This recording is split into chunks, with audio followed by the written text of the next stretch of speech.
We're here with Conan Neutron of Conan Neutron, the Secret Friends today. Thanks for joining us today again, Conan. Pleasure to be here. Thanks for having me again. Oh, absolutely. So you are here. We're chatting this morning because you have a brand new split. We'll call it an EP, 6 songs. That's right. With the Erratic Retaliator Strategy. Yeah, absolutely. It's called Dangerous Nomenclature. Yeah, so the new EP, it's up on your Bandcamp page. Mm-hmm. And it's the EP's the split EP is called Dangerous Nomenclatures with Chicago's The Erratic Retaliator Strategy. And because we're getting paid by the word, the amount of because both bands are getting paid by the word. It's Conan Neutron and the Secret Friends and the Erratic Retaliator Strategy. So Dangerous Nomenclature indeed. I mean, sorry not to railroad you, but like the whole thing sort of started with they're a very idiosyncratic band. I like them quite a bit. But unique. There's not really any band that sounds like them. That it's a band that alternately can sound like Tom Waits or Men's Recovery Project, sometimes within the same song. No, and they show that off on this EP. This is my first introduction to them, and you're absolutely right. Like the first song that they have on the EP, The Commuter, is this acoustic dirge, and then they pick it up with Gatekeeper. So they're very eclectic in the way that they can present. Unpredictable, but very unique and cool. And I was fans of theirs, they're fans of ours, and we had the idea of, hey, both these wordy band names, it would be pretty funny to like come up. Something I've always kind of wanted to do is come up with the song titles first, and then have both bands write to that song title, but without consulting the other band. Like you don't consult the other band. You don't like we had to agree on the song titles, right? Which was The Commuter, Competitive Grief, and Misplaced Optimism of the Doomed. And the idea was whatever the other band developed, awesome, no holds barred, no rules necessarily. And just knowing by nature of the bands, it would probably be interesting, but also different. And so that's what we get. And then there's only 2 titles we ever could call this. One is the one we went with, Dangerous Nomenclature, and one is What's in a Name, which I think is a little bit too obvious. I think Dangerous Nomenclature is far better, frankly. Hopefully, I mean, that's what it is, so it better be. All right, so you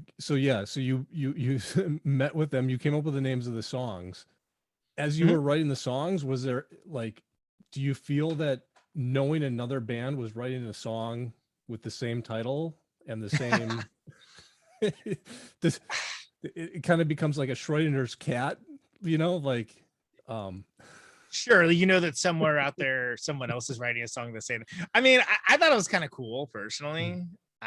I'd say that so for me, The Commuter was one of the first songs that came out from post-COVID times. So after Dark Passengers, I was not in a writing space for a while, not in a good headspace period for a while. And that was the first one that came out. So I was like, oh, cool. Awesome. That's definitely The Commuter. That's awesome. That's great. Misplaced Optimism of the Doomed. Actually, I tried to write a song with that song title a couple years back for Protons and Electrons, and it wasn't very good. I was like, nah, to hell with that song. So I was excited that was one of the ones they picked, because we basically had like a list of like 12 nominees or whatever. And everyone was like, I like this one, I like that one, I don't like that one, I don't like this one, etc. But the idea that there's just going to be this bizarre which, because both bands are a little oblique, right? I think the Erratic Retaliator Strategy a little more musically oblique and in some ways unpredictable. But I mean, even for a rock band, as you well know, you've been very supportive over the years. This is a weird rock band. Like, we like doing weird stuff that intrigues us and is interesting to us. And the fact that there are other people that are along for the ride is absolutely fantastic. I never take that for granted, but it's almost irrelevant to a certain degree. And I love the idea of like, I think of the classics of splits. I mean, obviously, I like splits. Protons and Electrons is a compilation of splits. But the idea of it being more like a different conceit this time, it's like, oh no, it's literally same song titles, different bands. Right. I thought we just thought that was neat. Both bands kind of deal with sort of have interesting theories about quantum mechanics and stuff like that. I guess we can get into that if you want, but point of fact, it's a fun thing to do. And when we have a few releases coming out, well, at least one more coming out this year, but I'm really excited. This is the first one back since COVID started, because I think it's a fun one. And you can say a lot of things about Dark Passengers, but fun probably wouldn't be the first thing that jumps to mind. Right. So it's nice to have something that's like, it's a exuberant, kind of crazy, et cetera, et cetera. And I think there's something to be said for that. Although there is something also to be said for writing a song. Both bands writing songs called The Commuter, just as everyone learned to work from home. But hey, what are you gonna do, right? Well, right. And I think, in the lyrics for your version of The Commuter, it also kind of like being a commuter, but it also kind of talks to maybe the monotony of the lockdown, I think, a little bit too. It kind of harkens back to that, even though you're not going somewhere. It talks to the monotony of doing the same thing day in and day out. Exactly. And that's it, exactly, because I mean, the idea isn't so much like the commute itself, but the idea that puts you in this pensive space of repetition and for what and to what end, usually for nothing that brings material value or benefit. And it often seems rather pointless. The whole thing, exercise is somewhat pointless. So and speaking as someone that for years, every day I commuted hours. Mm-hmm. Let's say this. I know from experience how monotonous it can be, and how you just have to make your brain go somewhere else. Right. For a while, your active part of your brain, and then you just have this sort of lizard-like part of your brain that knows that, say, if you're taking a train, that okay, this is your stop, or if you're driving, this is your exit or whatever, and you're like, I don't remember coming into work. Did I do that? I guess I must have, because I'm here, but I don't remember it happening. Like muscle memory. That's interesting, because I had those when I used to commute, in a car, and just being like, I don't remember driving the last 15 minutes, but here I am. Right. Precisely. And that's scary. It is crazy, right? Because it's a psychological effect, but it's considered normal somehow in our culture. But like, that's okay. That's a thing that we do. That's all right. And I fully admit that I'll use that time to like listen to music, like catch up on podcasts, like whatever, but ultimately you're making your brain stop on some fundamental level for an extended period of time for reasons. So yeah, I think it's cool that you picked up on that, because it isn't necessarily meant to be explicitly about commuting, but just that idea and concept. That's what our side focused on for that. I don't want to speak for Mike and Ron, but yeah, and I think the concept of the splits just is great, because just thinking about the idea of having two different bands with two different sounds just do a completely their own takes, and then putting them together to see what they come across is really interesting. And I honestly didn't know what to expect. I mean, one of the first songs I heard from the Erratic Retaliator Strategy was like an acoustic song with speed rapping over it, and I'm like, what is with these guys? I love it. Like, I mean, some of it sounds like The Residents, and then like they'll come out with some like beautiful heartfelt ballad, and it's like, who knows? It's like a musical jukebox. It's great. No, yeah, absolutely. And again, like they do this, they kind of did something along those lines on the three songs that they have here. It's a nice swath. Yeah, it is. It maybe gives you a good feel for what they're doing musically as a band. So you were able to you record all of these. Conan Neutron and the Secret Friends, of course, records all of your music with Toshi. So you were able to get out to the West Coast to record this. April of last year. Okay. Yeah, April of last year, and that was crazy, because it was sort of, there had been no real musical activities of any kind. Right. So it was sort of like, oh wow, this is just like shaking the cobwebs loose, shaking the sillies out. I wasn't surprised that we remembered how to record music or play together, but it was, that's like quite a break, especially for this band that is pretty relentlessly active. Right. And yes, we recorded this, and we recorded 3 other things as well. One of which is not done, one of which is most of the way done, and one of which still needs a little bit of work. But like Okay. that, the idea being that we have these idea for these fun, kind of cool releases that we don't have to like wait up to have like a full record to put it out in the world, because right now with yes, some bands are touring and good for them. I still don't feel quite comfortable pulling that trigger yet. We played a limited amount of shows last year, and they all had like, I guess, ways I could justify it to myself and we could justify it to ourselves, but like they all had unique circumstances. Whereas just like the idea of going down the road when it's completely on the bands to like make sure that there's like enforcement for things like vaccine requirements or whatever. You're not just like walk into a plague pit. I mean, that's crazy. I all praise to folks that can and will want to do it, but it's nuts. And I don't know, like, it's not the only thing that's affected, don't get me wrong, but I mean, the fact that I guess I'm lucky enough that like the band makes more money than it puts out, but it's not the only thing that I have to support myself on, because for the people I know that are, it's not, they don't have a choice, they have to go out. It's been 2 years without working. No, The government isn't going to help. Yeah, no, exactly. And I think even to go out, even if you are out, and it seems to me, and I've been following after I got a chance to talk with Lung, they're out,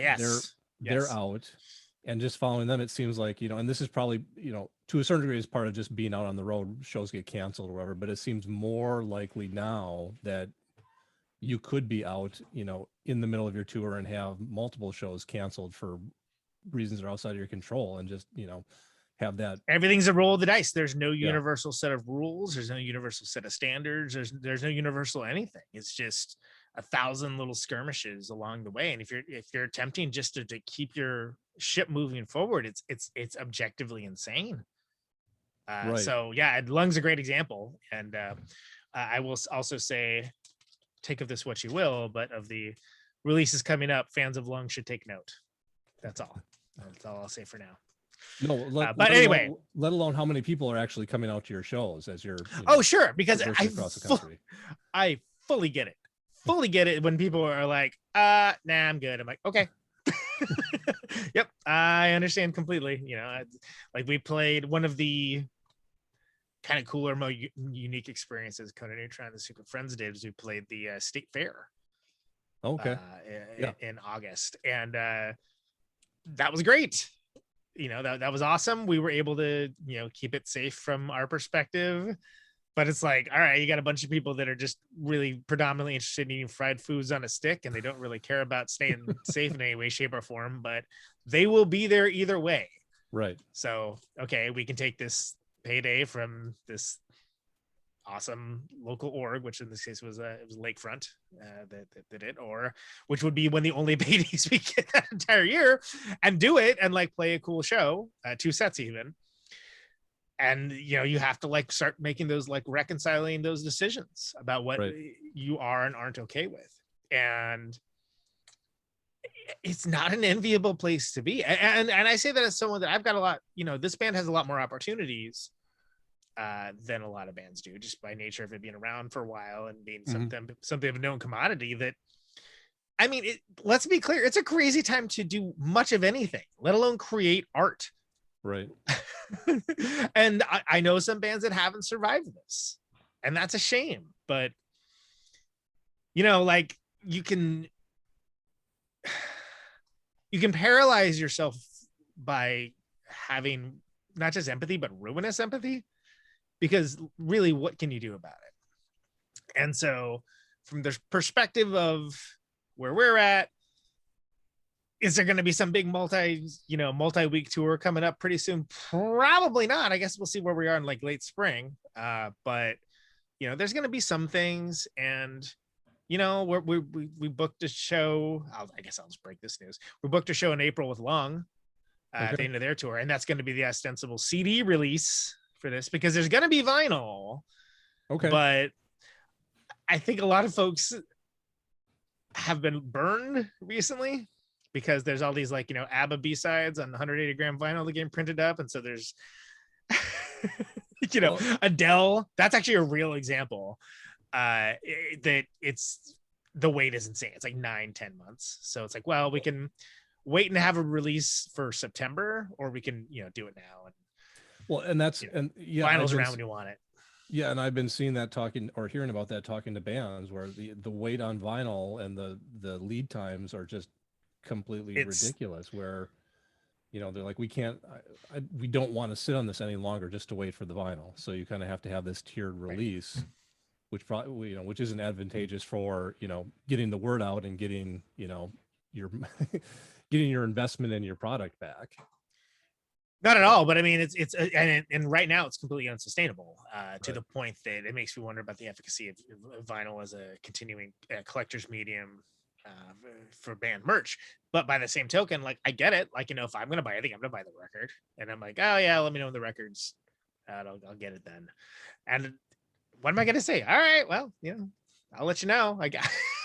I'm not gonna put up a pre-order until I know the date. Rainier, who runs our label, Learning Curve, he put out this band, awesome band from Texas, The Grasshopper Lies Heavy, and they put up their pre-order, I don't know, last summer. They still don't have the record yet, and like, that's heavy, man. That's the wrong kind of heavy. That's the that's like, that sucks. That works on you every single day, where you're like, wow, there's literally nothing I can do about this, but I feel like I'm letting everybody down. So no interest in doing that. It'll be up when it's up.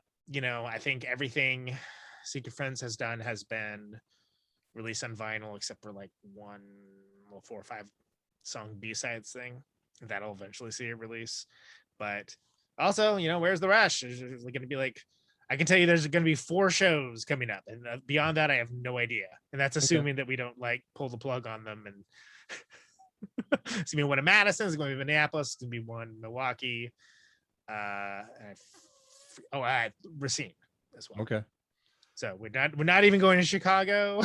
It's just, but I get it. Like, come out or don't. Right. I don't know. What am I gonna say? It'll be fun if you come out. I mean, I booked X-Ray Arcade for the show with Long, specifically because it's a bigger space, so it's easier to socially distance. If you want to feel like, hey, I want to go to this thing, but I don't want to be like in a sweat box. Right. Then in that case, it used to be that we used to like look at shows that were underattended at a place like that and be like, oh, it looks like a wake in here or something. But now it's advantageous. That's actually safer, right? So, but anyway, whatever. Well, what was the question? Anyway. So yeah, for those that may not have just joined us, we're chatting with Conan Neutron of Conan Neutron, The Secret Friends. Dangerous Nomenclature is the new split EP with Chicago's the Erratic Retaliator Strategy. The Secret Friends is, of course, Tony Ash and Dale Crover, notable for his work in the Melvins. So it was, you were able to get like I mentioned, you were able to get the band back together with Toshi almost coming up on a year ago now, or 10 months. I guess so, yeah, which is probably the longest turnaround for anything we've done since Dark Passengers, which had a really long turnaround. But yeah, it's still so much quicker than most bands are able to do that. As far as the writing goes, did you work out all of the how much did Tony and Dale have to do with the actual creation or like the concept behind this? Was that all you working with the band, and then you brought songs to them? And I mean, for better or for worse, I'm the captain of that of this ship, and those guys usually like, yeah, man, that's fine, whatever. Let's listen. What we need to do.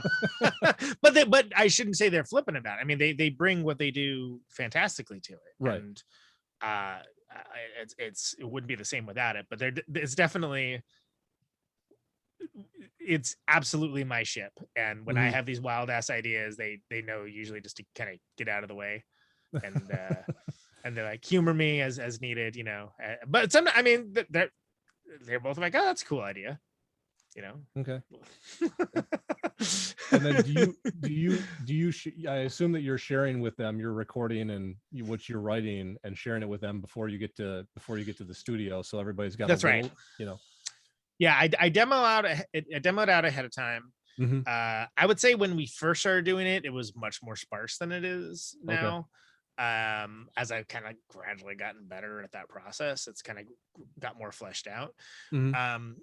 But you know, it's never, it's some songs still fundamentally change when you play them in a room. And a lot of times it's like, it's the first time we play in the room is like, you know, the first or second time we do it is like what gets recorded.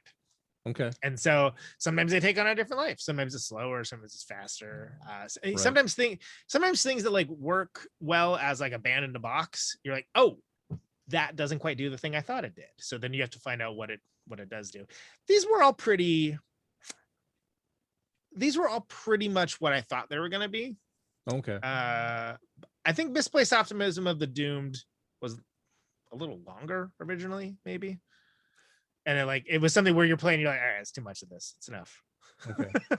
Yeah. Well, that's an interesting kind of risk I think you come when, you know, like if you're writing an album's worth of material or just material for an EP, you can maybe scrap a song and nobody would know about it, but you don't have that opportunity here when you have at least 3 songs that you have to, they better be good, you know. You better make darn sure that they're going to be ones that you want people to hear for sure. Right.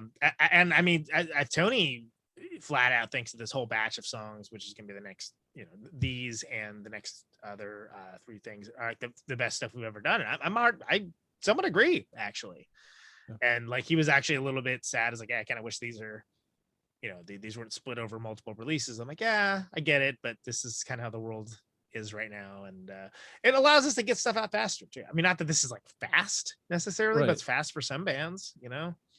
No, and there's an argument to be had, I think, also about, you know, with doing these either EPs or these split EPs, like you have a penchant for doing, you know, that also continues to kind of keep you in front of that promotional cycle, which seems to, you know, in the digital age seems to maybe make more sense than waiting to have an entire album's worth of music, right, you know.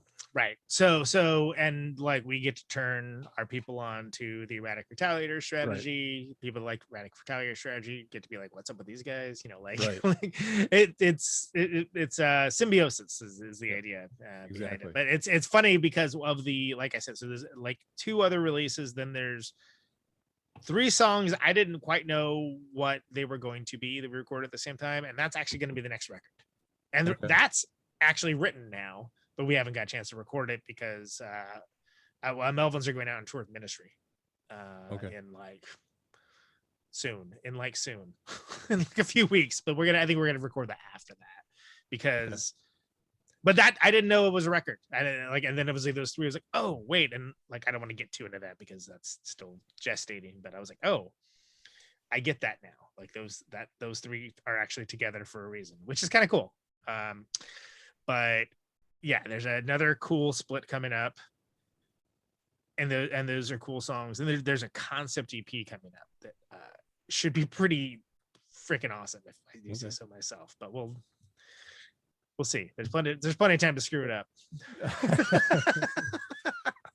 Well, thank you for chatting with us here today, Conan. The new EP from Conan Neutron and the Secret Friends is Dangerous Nomenclature. It's a split with Chicago's The Erratic Retaliator Strategy, and the concept of the EP is that the 2 bands chose 3 song titles and wrote songs around each of those song titles, unbeknownst to the other band, and put it out as an album. We're gonna hear a number of tracks from Dangerous Nomenclature from both Conan Neutron and the Secret Friends and the Erratic Retaliator Strategy.